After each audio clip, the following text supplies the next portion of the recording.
Man åbner sin Explorer, så skriver man Skyhost.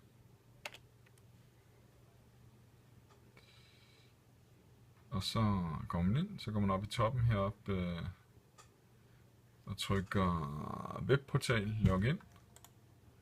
Så skriver man sit brugernavn, sin kode og eventuelt husk mig. Og så logger man ind. Så kommer der herover nogle kasser frem, og det er lidt afhængigt af hvor mange rettigheder man har.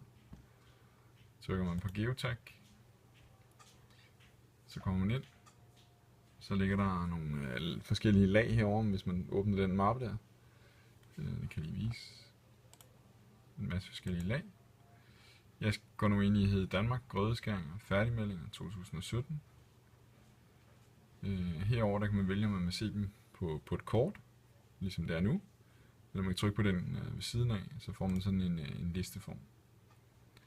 Hvis vi tager listeformen, så snurrer den lidt.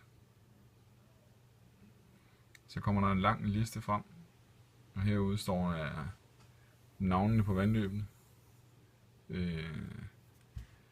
Så kan man så søge den her igennem.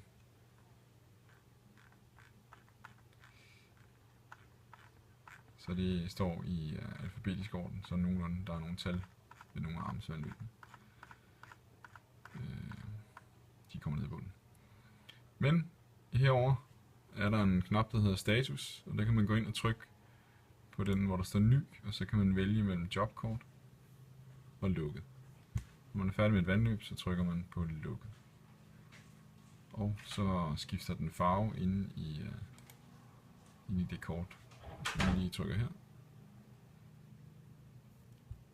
Det snurrer lidt tid, men så skifter den fra grøn til rød.